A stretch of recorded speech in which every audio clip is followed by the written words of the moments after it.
Mike Tyson is going head-to-head with Jake Paul at the AT&T Stadium in Arlington, Texas on the 15th of November.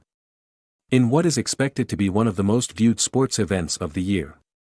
Netflix will stream the controversial clash, which could attract as many as 80,000 fans to the home of the NFL's Dallas Cowboys.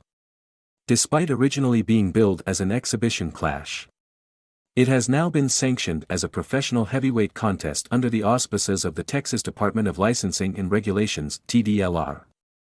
This means that knockouts are allowed. The fight will consist of 8 2-minute rounds rather than the usual 3-minute rounds.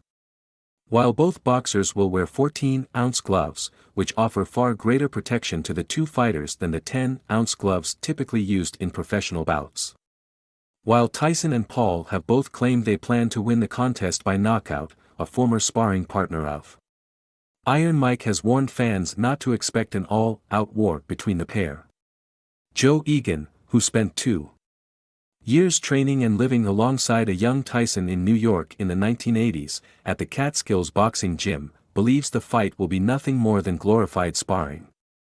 Jake Paul has probably boxed as Mike Tyson on Nintendo and Game Boy a million times, and now he's getting to share the ring with one of the greatest heavyweight champions of all time, Egan told TalkSport, before going on to question just how seriously the heavyweight icon is taking the contest, which will be his first since taking on Roy Jones Jr. in November 2020.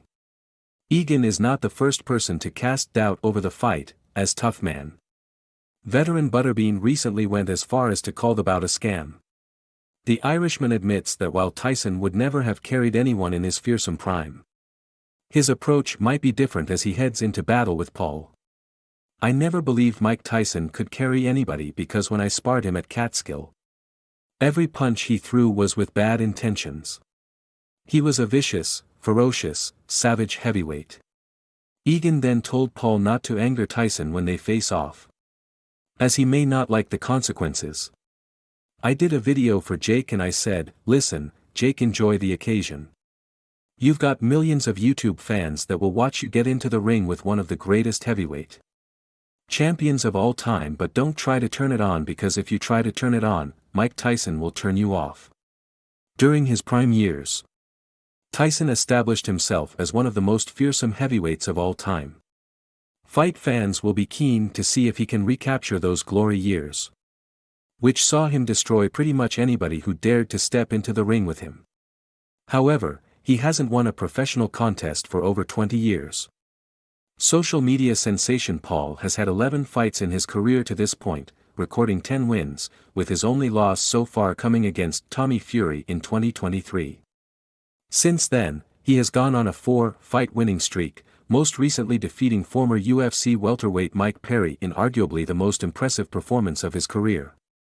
Even though Tyson is rapidly approaching 60 years of age, Paul still has plenty to gain with a legitimate win over the baddest man on the planet. That is assuming, though, that the fight is a genuine contest. Amid much speculation, the intentions of both men will only truly become clear when the opening bell rings in November.